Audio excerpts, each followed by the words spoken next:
Jean-Louis, après une pause d'un mois, c'est l'heure de la reprise avec le Grand Prix de Belgique. Est-ce que vous pouvez nous rappeler les caractéristiques de ce tracé de Spa-Francorchamps? Alors d'abord, c'est le tracé le plus long, puisque c'est près de 7 km.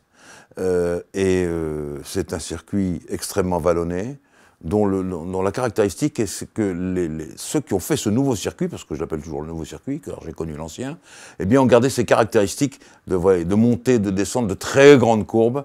Et c'est pour ça que c'est un circuit extrêmement plaisant.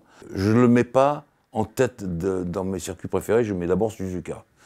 Et je les mettais avant à équivalence. Et puis le jour où Kimi Räikkönen lui-même, qui a gagné 4 fois, m'a dit « Non mais le Raidillon, ça passe à fond ».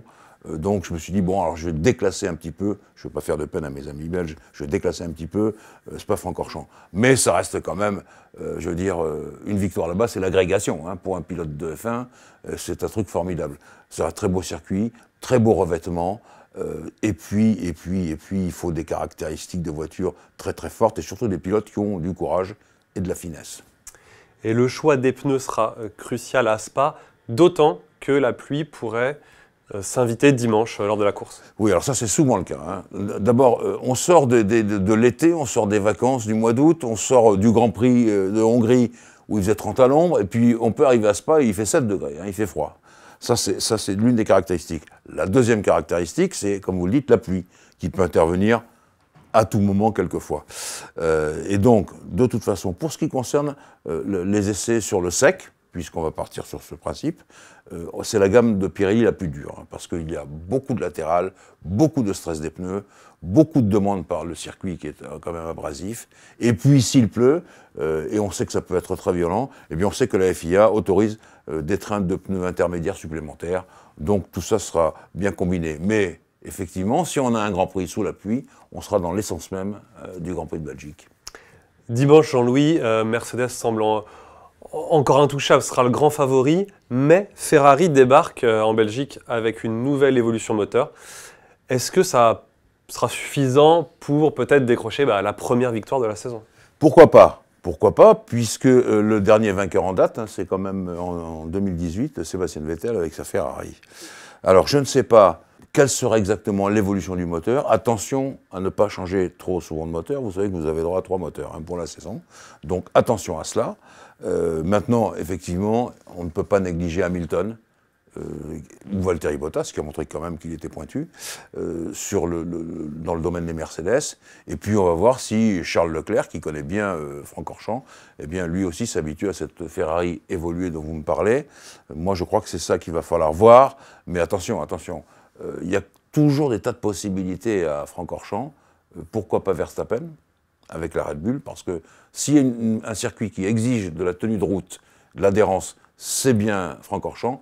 Et on sait que là-dedans, c'est la Red Bull qui est quasiment la meilleure probablement même.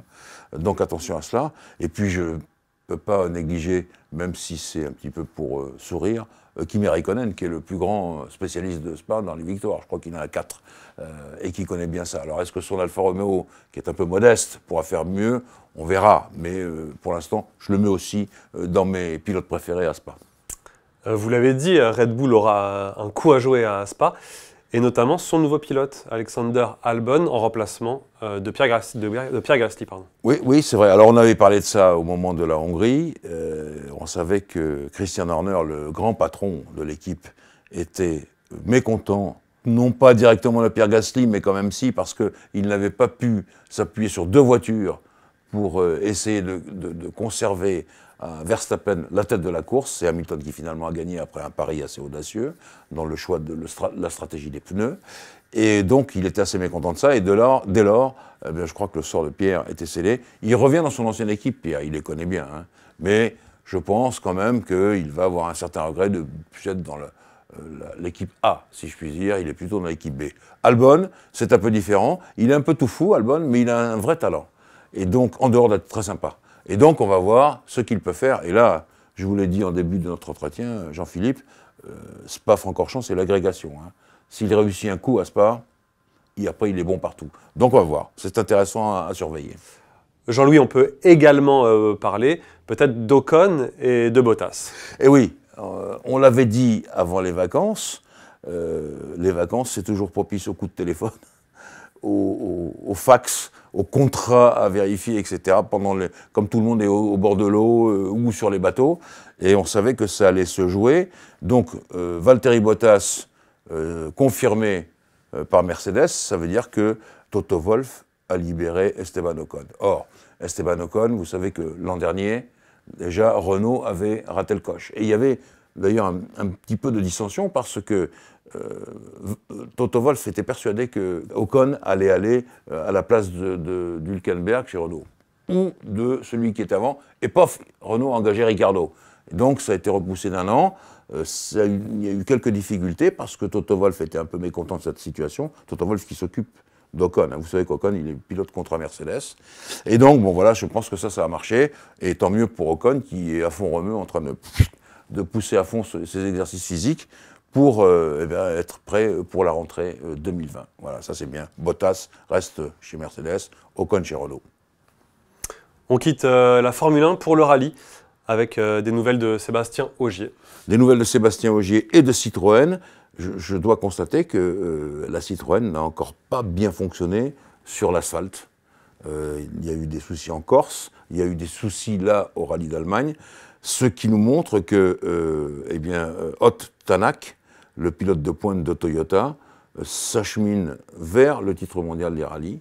Il va falloir sur les 4 rallyes, je crois, qui restent, il y en a encore un peu sur asphalte en Espagne, il va falloir que Ogier puisse s'arracher à avoir une bonne place. Mais je crois maintenant que le championnat du monde est en partie joué, le titre mondial est en partie joué, parce que Tanak a pris vraiment trop d'avance. Neuville un peu moins, mais Ogier aura des difficultés. Il faut vraiment que là, il ait un coup de collier formidable d'ici la fin de la saison. Sinon, il n'aura pas le titre mondial une nouvelle fois. Pour terminer, Jean-Louis, vous vouliez dire un mot au sujet de la disparition de Ferdinand Pierre. Je ne veux pas parler de M. Pierre comme le gestionnaire du groupe Volkswagen ou de toutes les difficultés qu'il y a eu dans la gestion de cet énorme groupe automobile. Je veux simplement rappeler qu'il a été le père de la Porsche 917, qui a été l'une des très grandes voitures de course de l'histoire de la course automobile. La 917, c'est quelque chose de merveilleux. Et puis l'Audi Quattro qui a gagné le championnat du monde des rallyes, mais qui aussi bénéficiait de sa sortie générale sur les voitures de série. Les Quattro, c'est quelque chose de formidable. Voilà, je voulais rendre hommage à M. Pierre à cause de cela.